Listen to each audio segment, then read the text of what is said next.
trompeta, ¿verdad? Y si nos ha mandado a tocar trompeta, cuando usted está compartiendo la palabra del Señor, dígame usted, todo el mundo le pone atención, todo el mundo se goza con lo que usted le está diciendo, todo el mundo le dice, a ver otra vez, a ver qué más, qué dijiste con eso, a ver, dime, explícamelo otra vez. ¿Verdad que muchas veces la gente ni siquiera nos hace caso? Uno le está compartiendo la palabra y por acá están viendo, otros están por acá, otros están comadreando por acá, pero raro el que nos hace caso. Entonces, fíjense lo tremendo de esto, porque cuando alguien es llamado para compartir la palabra, va a tener que sufrir penalidades también, menosprecios. Y cuando el Señor nos hace ver en Joel 2:1 que nosotros tenemos la comisión de llevar ese mensaje y de hacerle ver a la gente, al pueblo de Dios, lo que viene, lo que vendrá, hermano, de lo que se está viviendo. Muchos no lo quieren creer, pero cuando nosotros entendemos que hay un propósito de parte del Señor, entonces todo lo que estamos haciendo, hermano, nos va a resultar de bendición. ¿Cuántos lo creen? Y mire, díganle a su hermano, ¿qué tipo de peleas estás peleando como soldado? Pregúntele, ¿qué tipo de peleas estás peleando? ¿Qué tipo de batallas estás enfrentando? ¿Alguno de ustedes tiene una batalla que enfrentar? Yo quiero compartirle hoy a usted, hermano, ¿contra quién es tu batalla? ¿Contra quién es tu batalla? Porque, mire, si usted es soldado, se le prepara para salir a la batalla. De nada sirve ser un soldado si lo van a tener guardado, si lo van a tener ahí nada más, hermano, para alguna emergencia, ¿no? Mire, hoy en día los soldados, hermano, son ocupados hasta para controlar, miren, lo que usted ya no imagina. Ellos antes solamente salían a lugares donde se levantaba la gente, donde había, ¿cómo se llama?, rebeldía entre los habitantes, salían a controlar eso. Hoy en día ya no. Hoy en día los soldados salen a ayudar en emergencias. Hoy en día los soldados salen a ayudar en unidad a la policía, salen a ayudar en unidad a los marinos. Ya los soldados se hacen parte de todo. Hoy quieren ellos, a través de su servicio, hacerse ver como alguien fundamental, y eso es positivo, eso es bueno. Entonces nosotros como soldados debemos de entender que debemos de tener esa capacidad de unidad, esa capacidad, hermano, de poder ayudar a otros, esa capacidad de poder darle a otros la bendición que nosotros tenemos. Pero ¿sabe una cosa, hermano? ¿A cuántos de ustedes les gustaría estar en una batalla constante, en una pelea constante? ¿A cuánto les gustaría estar peleando constantemente? Dígame. A nadie. Pues ahora yo le voy a preguntar, ¿sería bueno saber contra quién tenemos que pelear? ¿Sería bueno saber que hay batallas que hay que estar peleando día con día? Hay enemigos contra los que hay que estar luchando día con día, porque a lo mejor usted dice, es que yo no soy peleonero. Y por lo mismo que eres pasivo, tú no buscas pleito con nadie, ni contra el que te está dominando buscas pleito. Y miren que el enemigo es sabio, es astuto, y quiere tener el control de cada uno de nosotros. Por eso necesitamos entender, hermano, contra quién es nuestra batalla, contra quién tenemos que salir a batallar. A ver, pregúntale a su hermano, ¿conoces a tus enemigos? ¿Conoces a tus enemigos? ¿Si los conoce o no los conoce? ¿Qué le dijo? Pues no tanto, va a decir, algunos, va a decir. ¿Sabe qué, hermano? ¿A quién considera usted enemigo? ¿A quién considera enemigo? ¿Al que lo ofende? ¿Al que lo menosprecia? ¿Al que le pone por ahí el pie para que usted se tropiece? ¿A quién considera usted su enemigo? ¿A quién? ¿Quién es su enemigo? ¿Quién es su enemigo? Dicen por ahí el diablo. ¿Conoce a alguien al diablo? ¿Lo conoce? Hermano, porque para decir a lo mejor mi enemigo es el diablo. Wow, hermano, que de repente es que se te presente y vengas a enfrentarlo. Pero ¿sabe? Dígame usted, ¿qué enemigos podemos tener y que a lo mejor pueden ser visibles o a lo mejor pueden ser invisibles también esos enemigos, hermano? Entonces, tenemos que entender que vamos a tener que enfrentar enemigos en determinados momentos de nuestro camino con el Señor. Amén.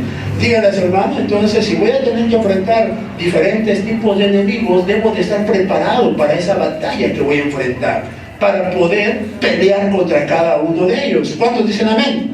Entonces, vamos a ver contra quién es nuestra batalla. Y mire, de alguna manera, a través de los versículos que veamos, vamos a ver también quién puede protagonizar esa batalla. Amén. Vaya conmigo, por favor, al libro de Juan. Juan capítulo 3, versículo 19, por favor.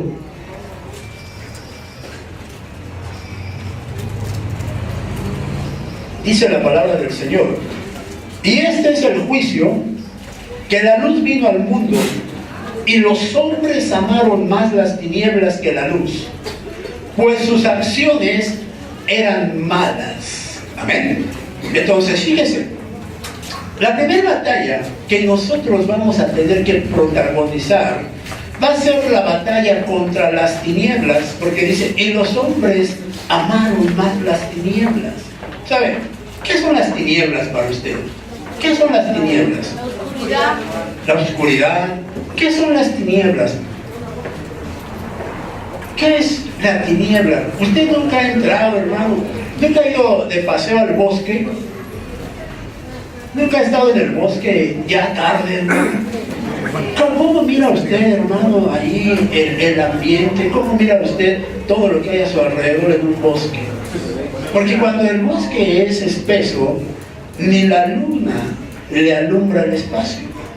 Y usted puede andar entre los árboles, hermano, y puede ver que el árbol está quizá a lo mejor a sus 3 metros, pero atrás del árbol ya no mira usted. ¿Por qué? Porque la tiniebla que hay es tan densa que no le permite poder ver sino conforme va usted avanzando. Entonces, mire qué tremendo es que muchas veces nosotros, hermano, tenemos las tinieblas tan espesas en la casa, que sabe una cosa, y lo triste de esto es que no las vemos. No las vemos. Nos acostumbramos a estar en ese ámbito, nos acostumbramos a vivir ese ámbito. Y lo malo de esto es que cuando alguien se acostumbra, hermano, le es una necesidad vivirlo o desarrollarlo. Entonces, nosotros tenemos que empezar una batalla contra esas tinieblas, hermano. El mismo Señor, el mismo Padre protagonizó esta batalla.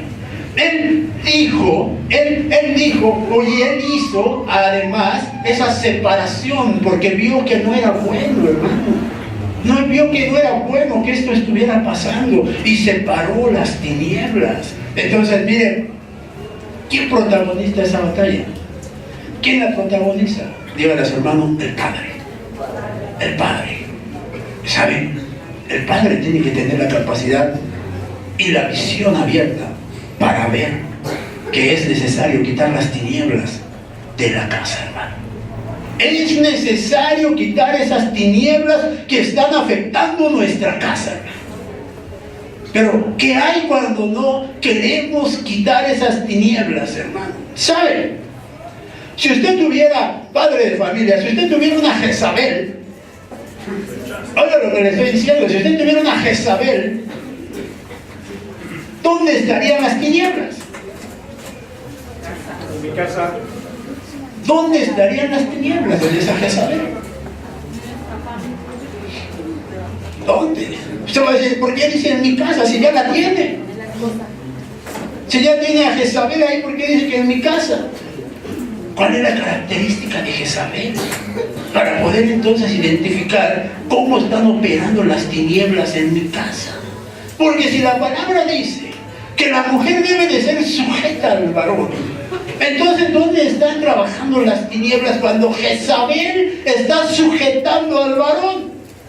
Cuando se está llevando todo lo contrario, ¿verdad? Cuando Jezabel le está diciendo, haz esto, haz esto, haz esto. Oye, es que necesito, yo te lo consigo. Usted haga esto y yo le consigo lo que usted necesita. ¿Recuerda cómo era Jezabel? ¿Cómo le conseguía las cosas a su marido? ¿Cómo lo mandaba? ¿Cómo mandaba ella en su forma de ser como era, hermano? Entonces, mire, hermano, ¿Conoce usted a Jezabel? ¿No la conoce? Pero mira qué tremendo es que si yo no veo las tinieblas, ¿cómo voy a batallar contra las tinieblas, hermano? ¿Cómo la voy a echar fuera, hermano, esa tiniebla que está causando que haya situaciones difíciles en mi vida? Entonces, la batalla contra las tinieblas la va a protagonizar el Padre, hermano. Es una batalla, hermano, que va a tener que tener el propósito de echar fuera de la casa todo aquello que está impidiendo que haya una visión correcta en la casa, que haya un desarrollo correcto en la casa, hermano. ¿Para qué? ¿Para qué se debe de protagonizar esta batalla? Cuando hay luz, entra la presencia del Señor. Cuando hay luz, entra el amor a la casa del Señor. Pero cuando no lo hay, ¿cómo va a entrar la luz? ¿Cómo va a entrar el amor a nuestra casa, hermano? Entonces, ¿sabe? Si usted como padre de familia no mira las tinieblas que hay en la casa, ¿cómo va a poder tener una victoria en la casa? Si usted como padre de familia no ve que las tinieblas están ganando la batalla en su casa, ¿cómo va a alcanzar una libertad para su familia si no está viendo lo que tiene que protagonizar, hermano? Entonces, uno tiene que mirar que llega el momento de enfrentar las situaciones en la casa, hermano. ¿Cuántos tenemos hijos? ¿Cuántos pueden decir amén? Yo tengo hijos. Entonces, fíjense que si usted tiene hijos, también puede mirar si nuestros hijos están caminando con la luz o están caminando con las tinieblas. ¿Cómo están caminando nuestros hijos? ¿Cómo estarán caminando? ¿En luz o en tinieblas? ¿Qué está afectando la mente de nuestros hijos? ¿Qué vino a dañar su corazón para afectar la mente de cada uno de ellos? ¿Qué vino a trastocarlos para que entonces las tinieblas empiecen a ganar terreno en ellos y nosotros no estemos haciendo nada por ellos? Porque necesitamos ayudarles. Necesitamos ayudarles a salir adelante. Necesitamos que la luz esté con ellos. Pero si nosotros no somos alguien que tenga la capacidad como padre de ver que hay tinieblas en su camino, ¿cómo poderles ayudar? ¿Qué tal si ellos están buscando la luz en los padres y los padres, en lugar de tener luz, tienen tinieblas? Cuando él le pide un consejo, usted no es capaz de podérselo dar. Cuando él le pide una ayuda, una palabra, una respuesta ante una situación que esté pasando, en lugar de darle la respuesta, en lugar de dar esa ayuda que él busca, usted le da un golpe, usted lo insulta, usted lo menosprecia y usted le dice, te dije que nunca ibas a poder hacer nada bueno. ¿Cómo va a encontrar la luz del Señor si lo único que le estaban haciendo es ver tinieblas y tinieblas y tinieblas, hermano? Por eso es necesario que nosotros protagonicemos esa batalla que nos va a llevar a vencer a las tinieblas, pero solamente se puede vencer a las tinieblas, hermano, cuando hay la capacidad de verlas y de apartarlas y dar paso a la presencia del Señor. Amén. Entonces, ¿sabe? ¿Cuántos aman la luz? ¿Qué es la luz? ¿Qué es la luz? Cristo, la verdad, la presencia de Dios. ¿Qué es la luz? ¿Cómo poderles llevar la luz si no sabemos qué es la luz? ¿Cómo poderles llevar una lámpara si no van a saberla encender? ¿Cómo poderles decir, esto representa la luz en mi casa?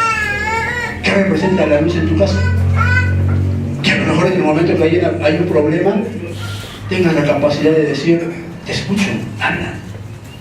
Claro, solucionemos esto. Adelante, todo tiene una respuesta.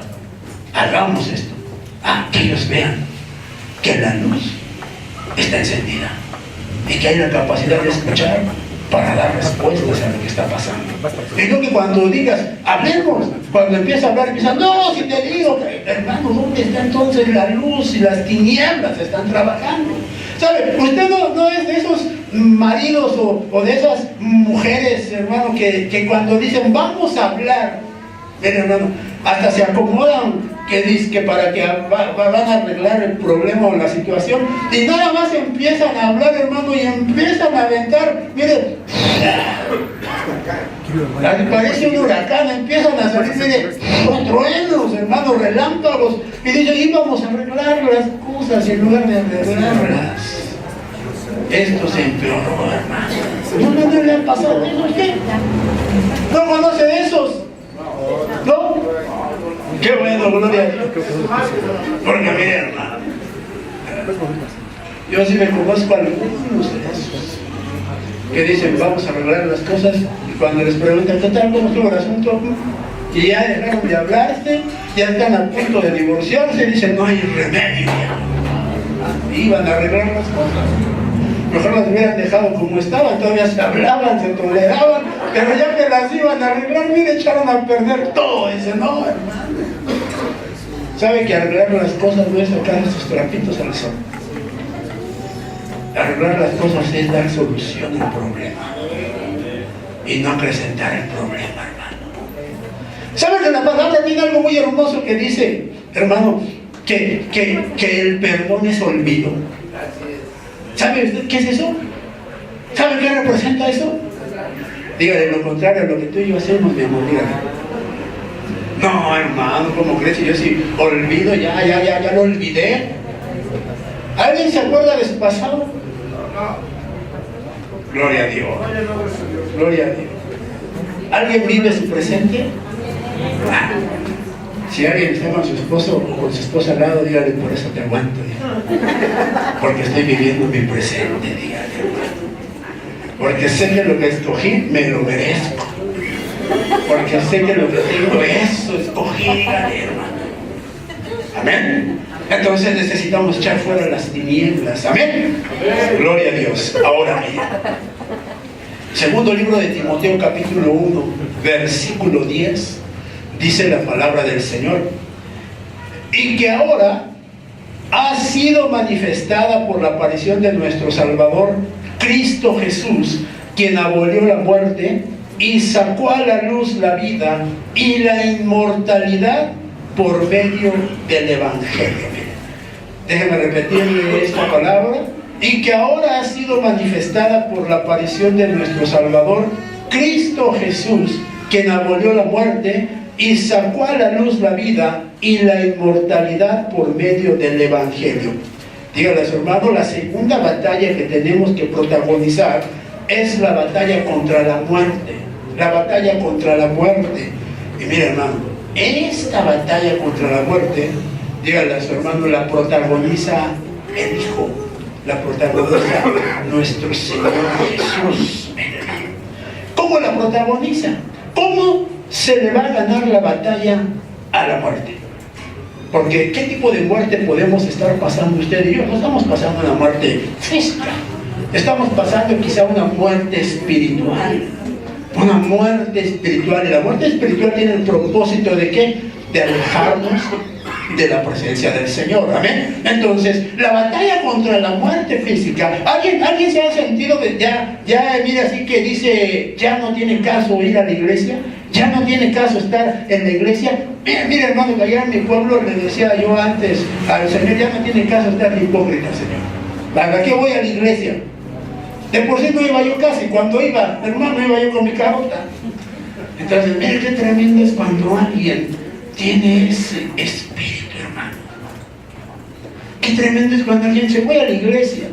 Y uno le mira el gozo que tiene cuando dice voy a la iglesia, ¿no? Hermano, con ganas de decirle, ya sé, ¿a qué vas? Hermano, ¿a qué vas con esa carota a la iglesia, hermano? ¿Qué culpa tiene el Señor una vez que me obliga? No, pues no vayas. Es que si no voy, tú no sabes lo que me dicen y todo. Mira, tengo que escuchar un rollote de todo lo que me dicen. Por eso voy. ¿Tendrá caso? ¿Tendrá caso? Necesitamos trabajar. Necesitamos, miren, empezar con la palabra, porque dice que la protagoniza el Hijo, la protagoniza el Señor Jesús. ¿Por medio de qué? Del Evangelio, hermano, de la palabra. Empieza a llevar palabra. Empieza a sembrar palabra, empieza, mira, a trabajar la palabra en ti para que cause un efecto en otros, hermano. ¿Cuántos creen que la palabra puede causar efecto aún hasta en la piedra más dura, hermano? ¿Verdad que causó efecto en usted?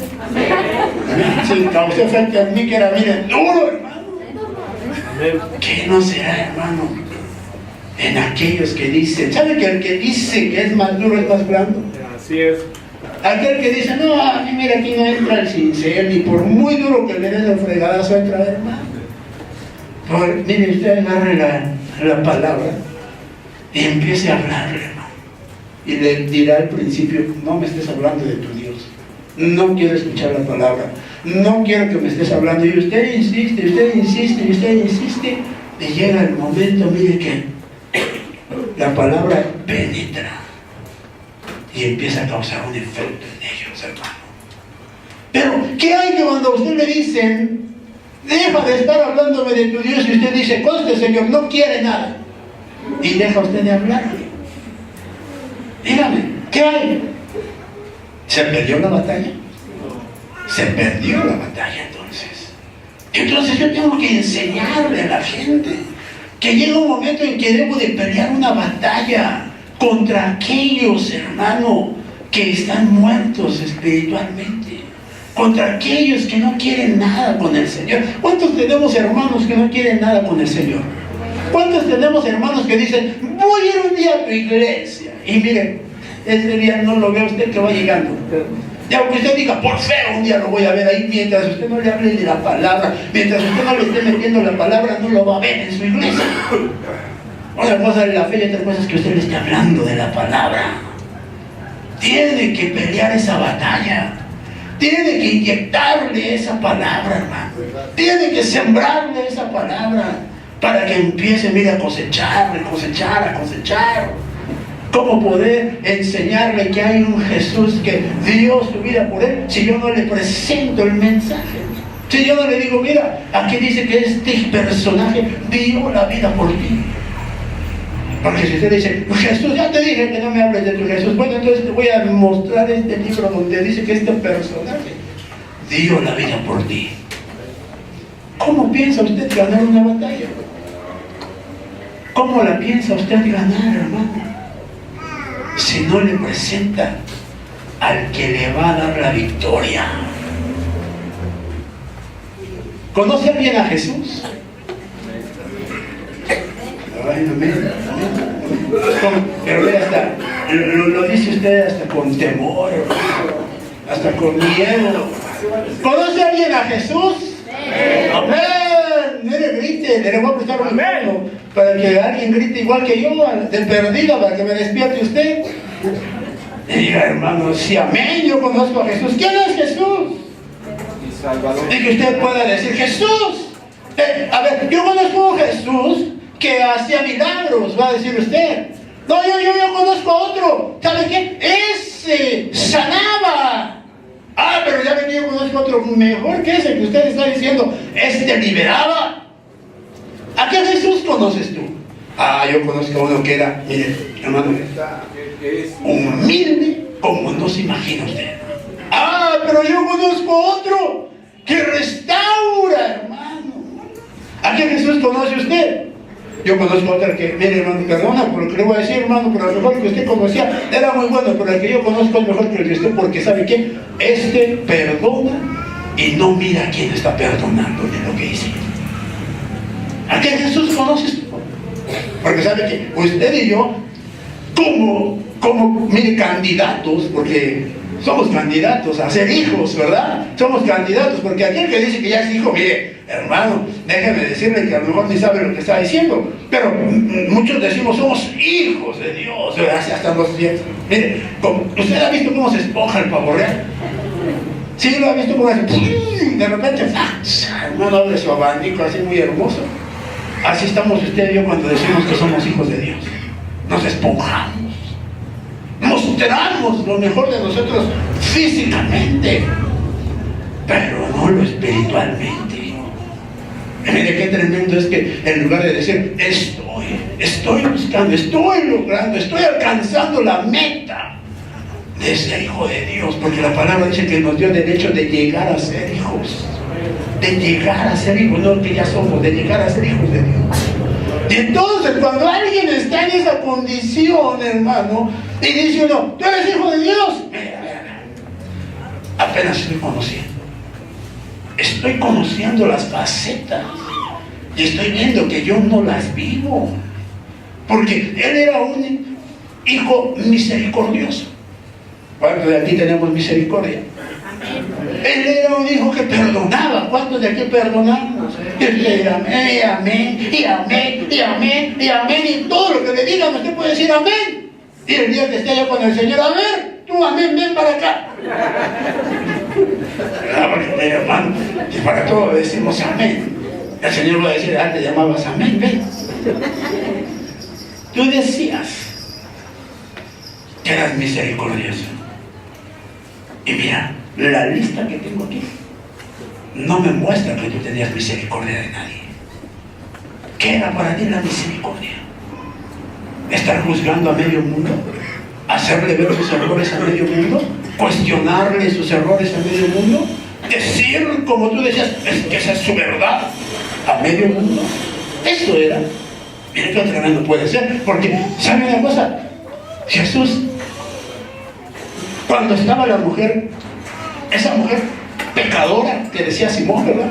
Si supiera quién es esa mujer que le está agarrando los pies, si supiera que es una pecadora, decía. Cuando Jesús estaba con ella, a poco le dijo, hermano, pecadora, pecadora, suéltame mis pies, pecadora. Le dijo así el Señor Jesús. ¿Qué le dijo Jesús? Fíjese cómo el Señor Jesús miraba el pecado de ellos.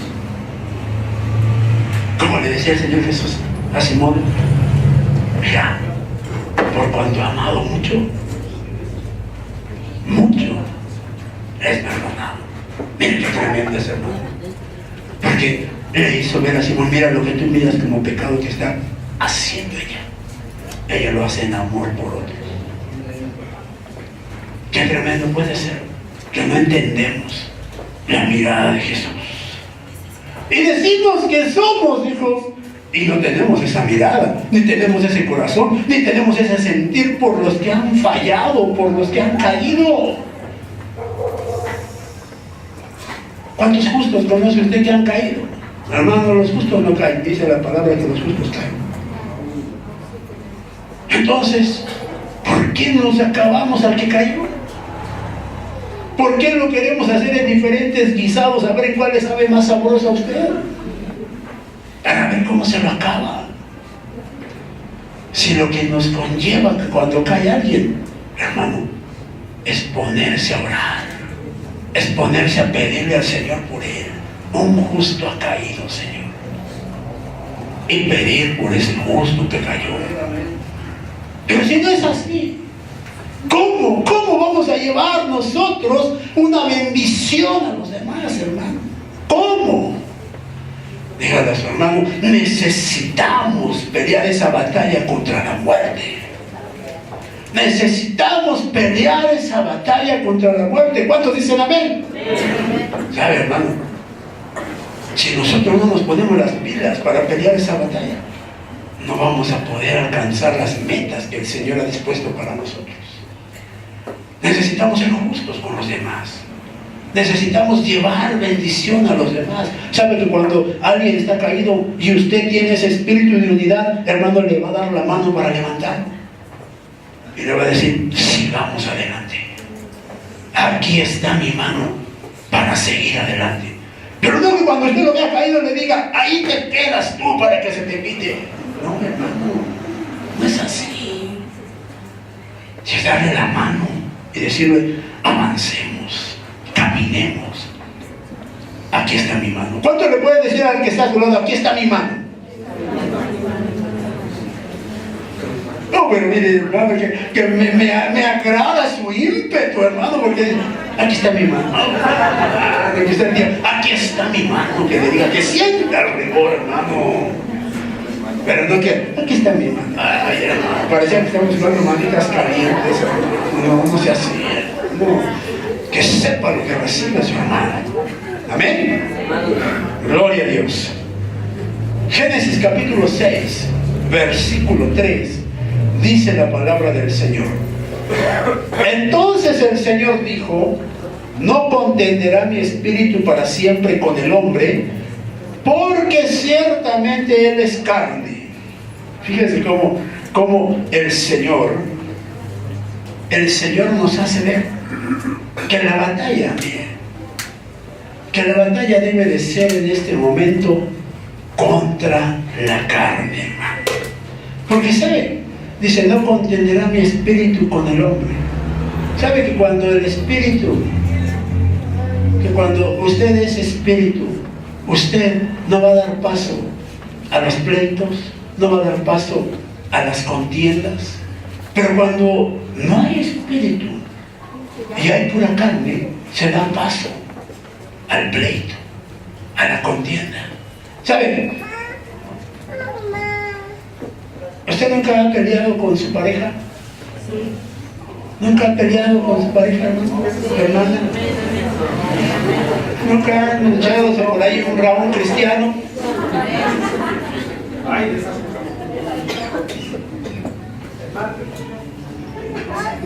Porque miren, hermano, decimos que somos un matrimonio cristiano, pero también decimos: hay problemas como todo el mundo, como en todos los matrimonios. A ver, eres un matrimonio cristiano, pero dices que tus problemas son como los de todos los matrimonios del mundo. O se es, o no se es, dígame usted. O eres un matrimonio cristiano, o eres un matrimonio del mundo. ¿Qué eres tú? Porque es que en el mundo se arreglan las cosas, hermano, con insultos y hasta con fregadazos, hermano. Para que veas que yo puedo también. Y si tú me das, yo te lo devuelvo. Para que veas con quién te casaste. ¿Será así el asunto? Te doy y me das. Porque ya cambiaron ahora los patrones. Y uno dice: no, pues si no me da, yo le doy para que se le quite. Y miren qué tremendo es eso, porque somos del mundo. Vivimos en el mundo, pero decimos que somos cristianos, hermano. Entonces, ¿cómo debe de ser un matrimonio en el pueblo de Dios? ¿Cómo debe de ser un matrimonio cristiano, hermano? ¿Cómo debe de ser un matrimonio cristiano, hermano? Yo le voy a decir algo, yo le puedo asegurar que a más de... ¿Con cuántos matrimonios habrán ahorita aquí? Como unos 20, 15. Pues yo le puedo decir algo y así me voy a quizá proyectar, como dicen los chavos, hermano. Si hay 15, yo le puedo asegurar que a 14 de ellos, sus amados esposos, todos les pegan unos gritos. Y usted dice: ¿y eso qué es cristiano? Y peor aún, porque a lo mejor puede usted decir: ¿y eso qué es siervo? Y todavía pega esos gritos. ¡Wow! Mira, qué tremendo puede ser el asunto, que uno puede decir que es siervo, que le sirve a Dios, y todavía pega esos gritos, hermano. Y cuando usted le dice: ¿y eso que le sirves a Dios? Y así recibes a los hermanos: no estoy en la iglesia. No estoy en la iglesia para que me salgas con eso. Si en la iglesia y en la casa debe de ser igual. Jesús en la calle, hermano, era igual que con sus discípulos, hermano. Y llegaba al templo y era igual, hermano, en el templo que en la calle con los discípulos. Entonces, miren qué tremendo es que la batalla contra la carne se debe de llevar a cabo y se debe de vencer en esa batalla, hermano. Se debe de ganar esa batalla.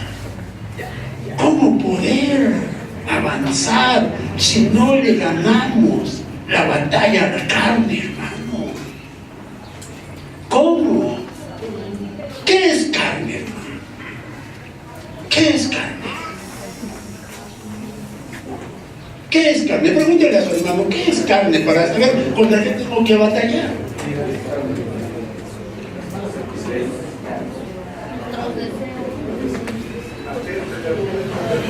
¿Cómo reacciona usted ante un problema? ¿Cómo reaccionamos ante una acción tanto del esposo, de la esposa, como de los hijos? ¿Cómo reaccionamos? ¿Qué hacemos cuando sucede algo, hermano? ¿Qué hacemos? ¿Qué sucede, hermano, cuando nosotros no ponemos la atención debida a lo que representa nuestro núcleo familiar? Y en lugar de buscar soluciones con la palabra, buscamos soluciones con la actitud, con las palabras, pero que salen, hermano, de nuestro corazón y no de la Biblia, hermano. ¿Qué hacemos? Es más, déjame preguntarle algo. Cuando a usted le cae gordo a alguien y lo ve, ¿cómo le habla a usted? No le habla. ¿Y por qué no le habla? ¿Por qué no le habla? ¿Porque su espíritu no le permite soltar palabra alguna? ¿O porque su carnalidad le dice no le hables? Trátala con el látigo de tu desprecio. ¿Qué está pasando? ¿Qué está pasando si la lucha es contra la carne? Cuando a alguien le cae gordo a alguien y el espíritu está en él, le va a redarguir, le va a hacer ver, es necesario pedirle perdón. Yo no le hice nada, yo porque le voy a pedir perdón si él fue el que empezó. No te preguntó el espíritu, ¿quién lo empezó? ¿Quién empezó el pleito? El espíritu te dijo, ven, pide perdón. Gloria a Dios, gracias, ¿verdad? ¿Por qué no dice, no, si yo no lo hice? No, ¿yo por qué? Que venga él para que venga y me pida perdón. ¿Quiere que lo perdone? ¿Quiere que le hable y que me hable él? No. Así no es el asunto. Ven y pide perdón. Ponte a cuentas, dice la palabra. Miren qué tremendo es eso. No, hermano, saben que soy cristiano, pero pues tampoco abuse, va a decir usted. ¿Verdad que muchas veces pasa eso por nuestra cabecita? Eso pasa por nuestra cabecita. ¿Sabe? ¿Cuántos quieren ir al cielo? ¿Sí quieren ir al cielo? Gloria a Dios. ¿A qué quiere ir al cielo? Santo, santo, santo. Aquí lo puede hacer, también puede empezar. ¿Saben que allá en el cielo, hermano? ¿Saben que allá en el cielo no va a entrar el que tenga, hermano, actitudes carnales? ¿Sabe que allá en el cielo no, ni siquiera va a usted poderse acercar a la puerta con una actitud carnal? Si usted no perdonó, si usted, mire, hermano, no liberó a alguien de alguna falla contra usted, no va a poder entrar. Hermano, pero es que pues Dios no creo que sea tan injusto. No, Dios no es injusto. Pero desde tiempo atrás nos ha hablado y nos ha dicho perdón, perdón, perdón, perdón. Eso que hay en tu corazón. Y perdón significa olvidar. Deja ya, hermano, mire atrás todo lo que ha pasado. Perdón significa, mire, hermano, tener la capacidad de humillarte y de decirle a alguien, perdóname. Mire, hermano, si es por conveniencia, acérquese con el que le afectó y dígale, te perdono. Es más, perdóname. No. Puede más mi sacrosanto orgullo que poderle decir perdóname, no. Pues déjeme decirle que por su sacrosanto orgullo se vaya al infierno. Orgulloso. Porque pudo más el orgullo que la palabra de Dios en usted. Y entonces, qué tremendo es esto. Porque uno tiene que entender que uno debe de tener esa batalla contra la carne. Contra la carne, porque si la carne está trabajando en mí, no me va a dejar avanzar ni me va a dejar llegar a donde yo anhelo estar con el Señor. ¿Sabe que cuando usted está enojado, muchas veces ni ora? Y mire, hermano, que si el Señor bajara en ese momento y le dijera, hijo, ¿por qué no estás orando? Estoy enojado. ¿Y yo qué culpa tengo? ¿Quién te hizo enojar? No. ¿Y entonces por qué pago los platos yo? ¿Qué, hijo? ¿Qué te hice? Ah, nada. Entonces, como niño berrinchudo. No quiero. ¿De qué me sirve, hermano, esa actitud? Si con el berrinche no voy a alcanzar nada. Solamente estoy demostrando que la carne puede más que el Espíritu del Señor. ¿Alguien tiene el Espíritu del Señor en usted? Santo. Santo. Yo solamente preguntaba, no le iba a preguntar nada más. Porque mire, que verdad que qué tremendo es esto.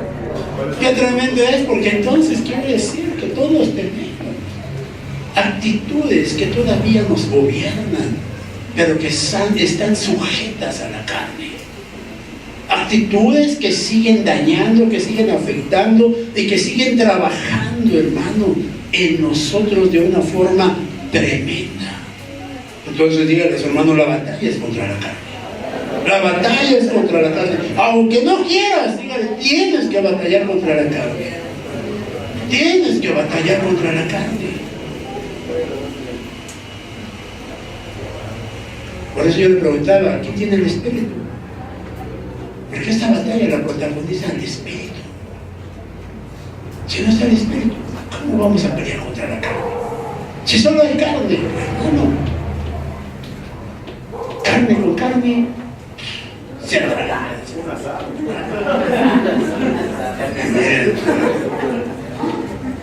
¿Sabe que la carne luego se echa a perder? Y si hay otro pedazo de carne bueno a su lado, va a terminar echándolo a perder. Pero ¿sabe qué es lo más tremendo de que se eche a perder la carne y que otro se eche a perder? Hermano, ¿qué es lo más tremendo? Que cuando ya se echaron a perder, empieza un proceso de descomposición. Y cuando la carne se empieza a descomponer, ¿qué sale? ¿Qué salen ahí? Gusanos, larvas, hermano. ¿Será que ya habrá hasta gusanos en nosotros? ¿Ya habrá alguna gusanada por aquí? Porque mire, hermano, qué tremendo puede ser eso. Que se demuestre un avance tremendo en descomposición de nuestro cuerpo y que los gusanos empiecen a tomar posesión de nosotros. Cuando el gusano empieza a trabajar en nosotros, es porque ya el enemigo está haciendo la labor en nosotros. Es porque ya empezaron a entrar espíritus que van a transformarte, a cambiarte y a hacerle ver a los demás lo que eres. ¿Sabe que hay gente que dice así soy? ¿Y qué? ¿Cuál es tu problema? Así soy, así me gusta ser. Ah, cuidado. Cuidado. Porque entonces los gusanos ya están operando ahí, hermano. Ya están trabajando ahí. Y ya está declarado. Y aunque a lo mejor muchas veces dicen, es que lo dice por defenderse. No, cuidado. Cuidado. Porque la autodefensa solamente hace ver lo que hay en el corazón. Por eso uno tiene que escuchar y poner atención. Y cuando alguien dice palabras como esas, mira, hermano, entrarle a la batalla por esa persona. No a batallar con él, entrarle a la batalla por él. Señor, líbrale de esas palabras, líbrale de esos espíritus, líbrale de esas acciones. Señor, guárdale de ese tipo de palabras, Señor. Y hacerle ver, hermano, que cada palabra enlaza, que cada palabra atrapa, hermano. Y eso es lo que uno tiene que enseñarles. ¿Cuántos dicen amén? Entonces uno tiene que orar, uno tiene que velar, hermano, por ellos, para ayudarles, para sacarlos adelante. Amén. Amén. Díganle a su hermano, ay, a ver si puedo salir de tantas batallas. Mateo capítulo 16, versículo 18.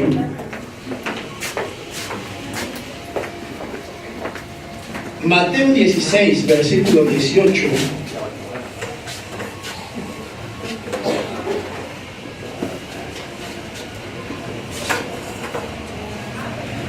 Dice la palabra del Señor: yo también te digo que tú eres Pedro, y sobre esta roca edificaré mi iglesia, y las puertas del Hades no prevalecerán, ¿qué dice?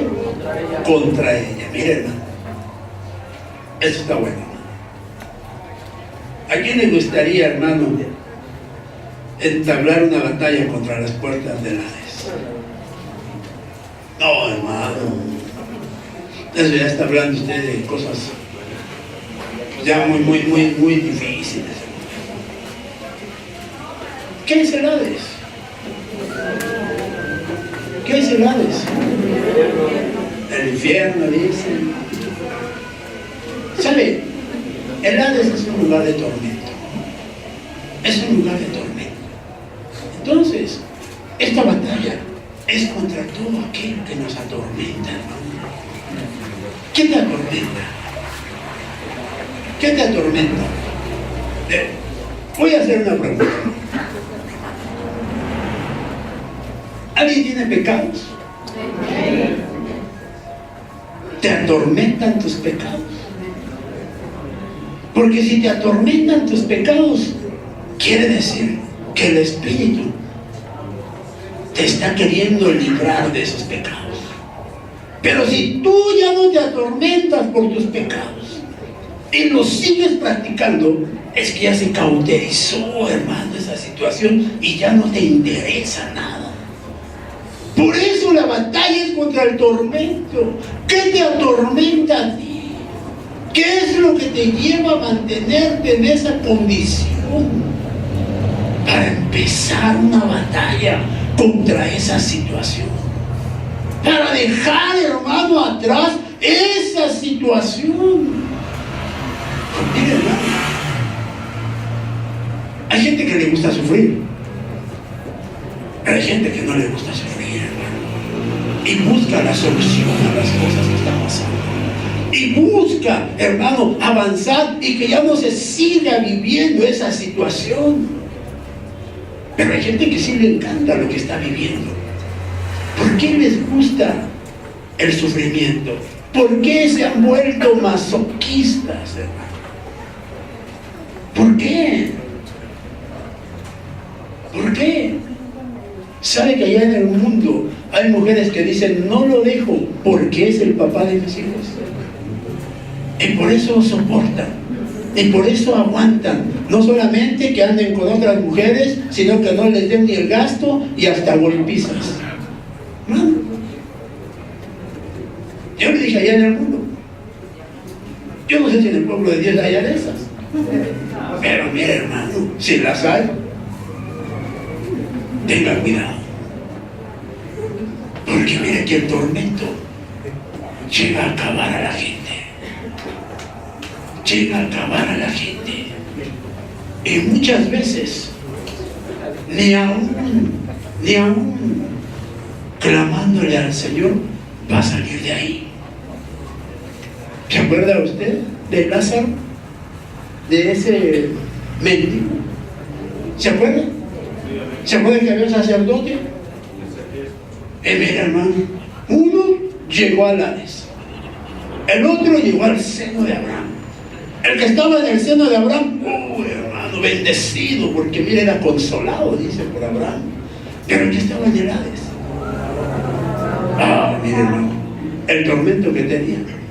Y le decía, Abraham, Padre Abraham, y usted le podría gritar, Padre misericordioso, amado Dios, sácame de aquí. Y el Señor, mire, así como Abraham, ¿qué le dijo?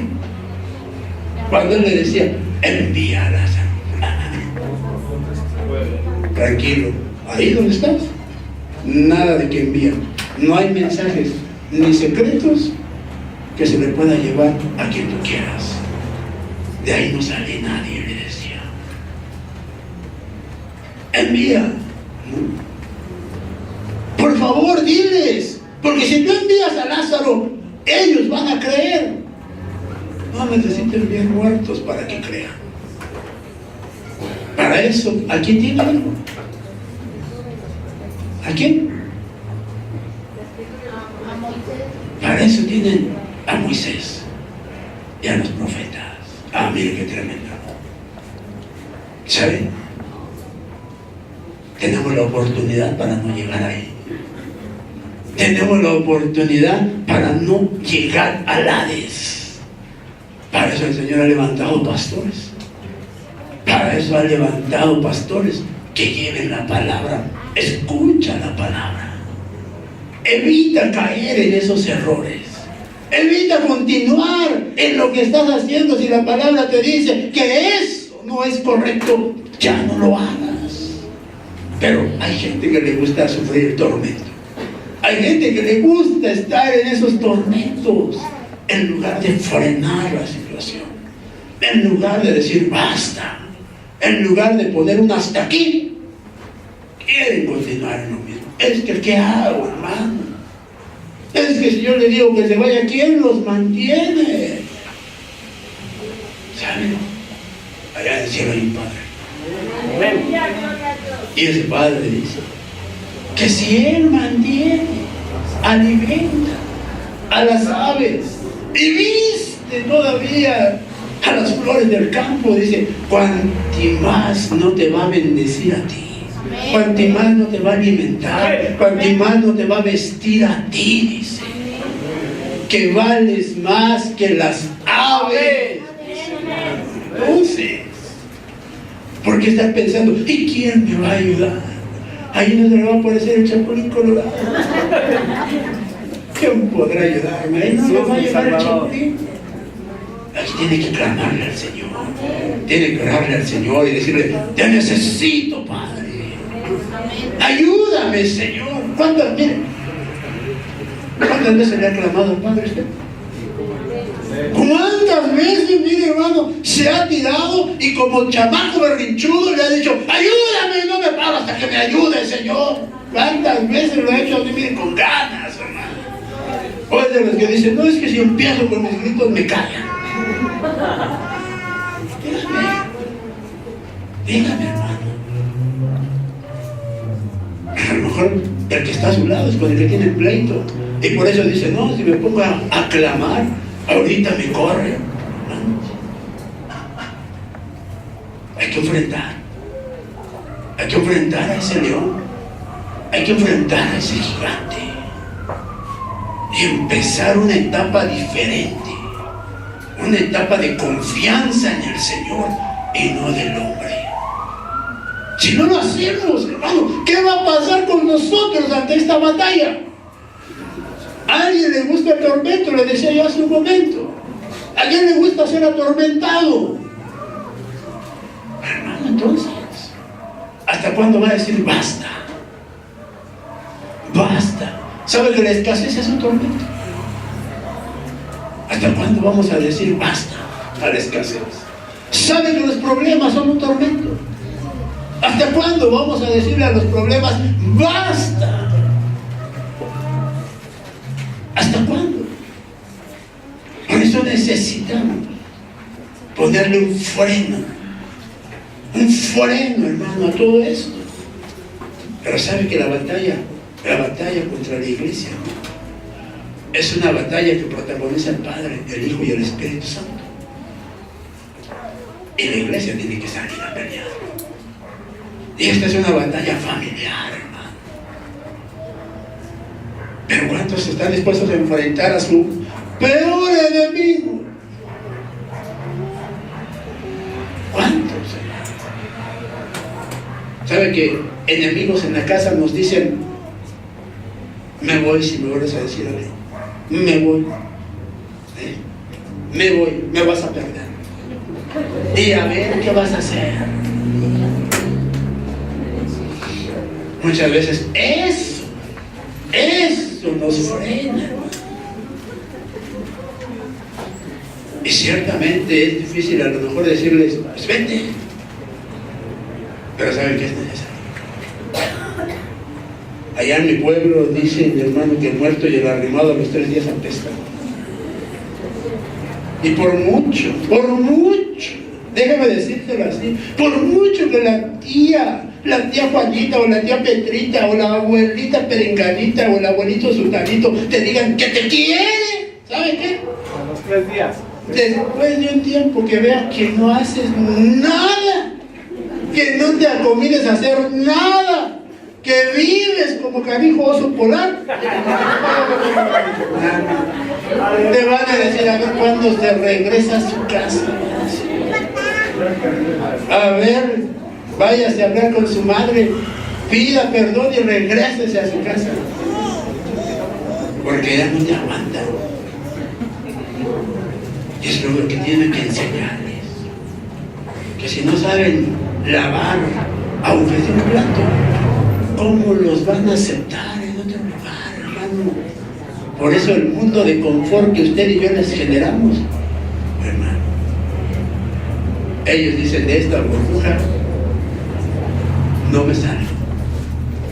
Pero cuando usted enseña a ellos a que en la burbuja todos trabajan igual, todos deben de desarrollar una cosa igual. Mire, hermano, el día que ellos dicen me voy, hasta con gusto le puedo decir, Dios lo bendiga, porque sé que de perdida sabe usted hacer algo. Ándale, váyase. Y le puedo asegurar que no le van a decir que se van. Mejor van a corregir. Van a corregir, hermano. Porque van a saber que no es lo mismo estar de habladores que cuando usted le aplica las cosas, decir, órale, le agarro la palabra. Es más, ahí está para su camión. Váyase usted, hermano. ¿Verdad que está bien? Entonces uno tiene que mirar, tiene uno que ver, hermano, que si no hay batallas, no hay victorias, hermano. No hay batallas, no hay victorias. Y miren, déjenme terminar con esto. Segundo libro de Corintios, capítulo 6, versículos 14 y 15. Segundo libro de Corintios, capítulo 6, versículos 14 y 15, dice la palabra del Señor: no estéis unidos en yugo desigual con los incrédulos, pues ¿qué asociación tiene la justicia y la iniquidad? ¿O qué comunión la luz con las tinieblas? ¿O qué armonía tiene Cristo con Belial? ¿O qué tiene en común un creyente con un incrédulo? Mire, hermano, dígale a su hermano, la siguiente batalla es la batalla contra la incredulidad. La batalla contra la incredulidad. Dígale a su hermano, esta es una batalla personal. Esta es una batalla personal. Aquí no entran otros. Aquí solamente usted y su fe. ¿Cuántos tienen fe? Amén. Amén. Pregúntele a su hermano, por favor, de al lado, ¿en qué tienes fe? ¿En qué tienes fe? En que un día voy a ver la victoria de Cristo en mi familia, en que un día voy a estar en la presencia del Señor, en que un día voy a salir de esta actitud, en que un día voy a mirar mi crecimiento espiritual. ¿En qué tienes fe? ¿En qué tienes fe? Dime. En que un día voy a ser el más grande millonario.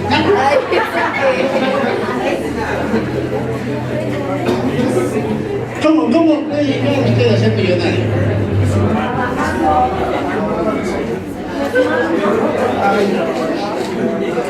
Trabajando, ahorrando. Eso no se hace millonario.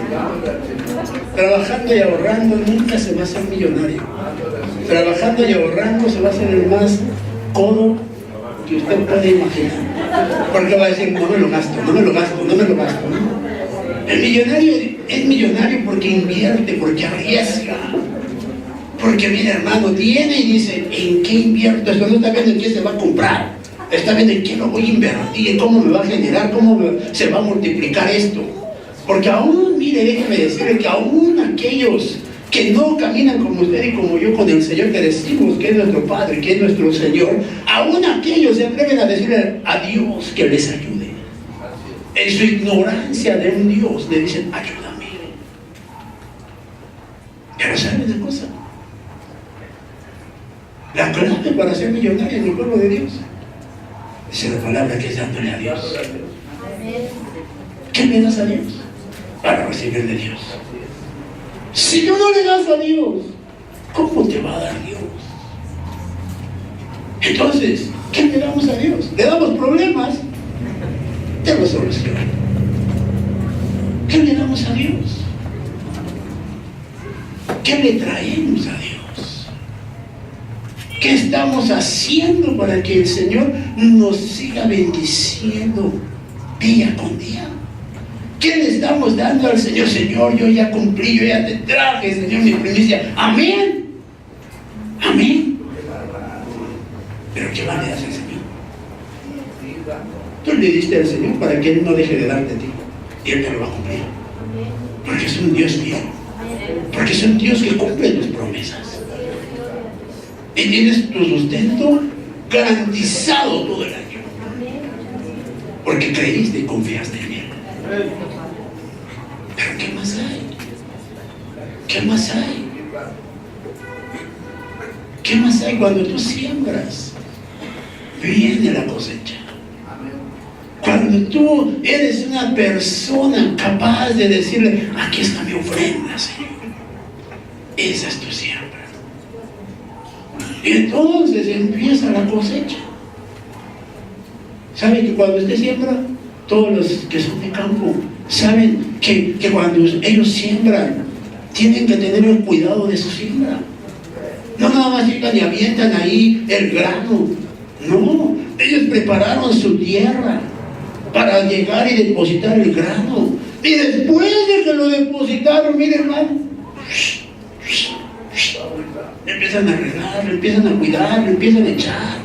Y cuando empieza a crecer, empiezan a salir ahí, miren los retoños, empiezan a tener el cuidado, hermano, de que no haya, mire ahí algo que les eche a perder, hermano, su siembra.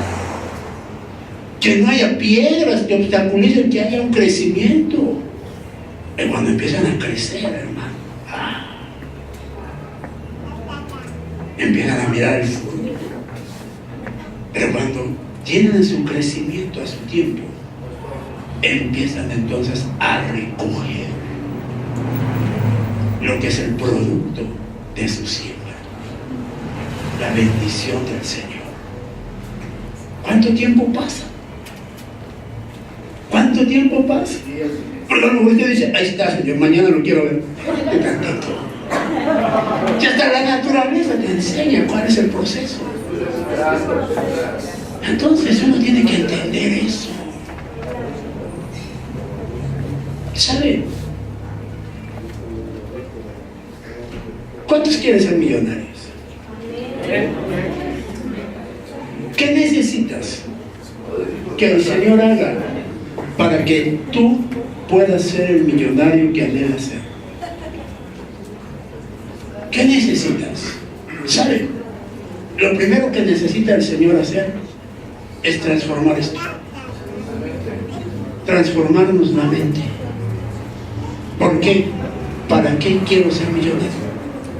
¿Cuál es el propósito de ser millonario?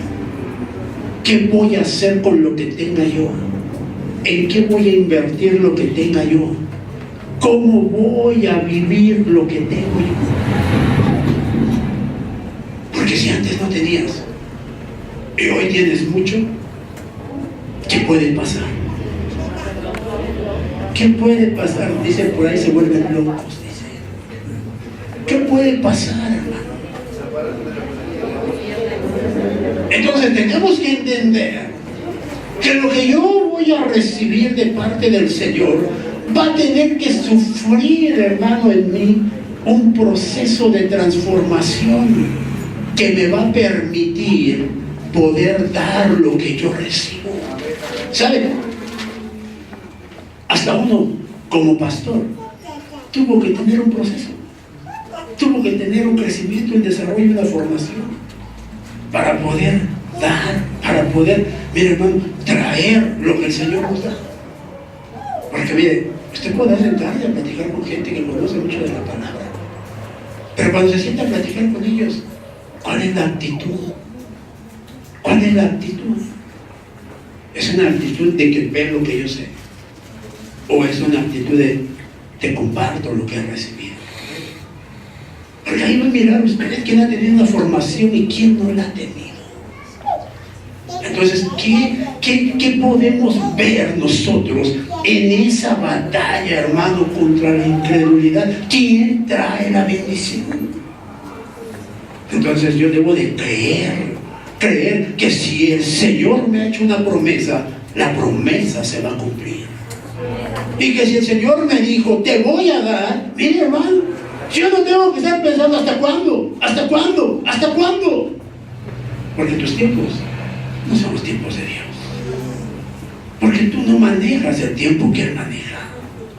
Tú manejas un tiempo que no es el tiempo de Dios. Tú dices, Señor, llevo 5 años. Lleva segundos, hijo.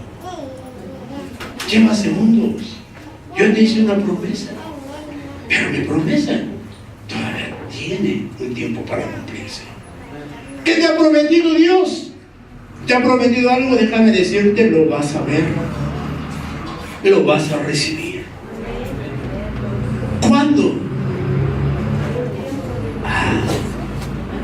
Tengo que entender que es en el tiempo de Dios.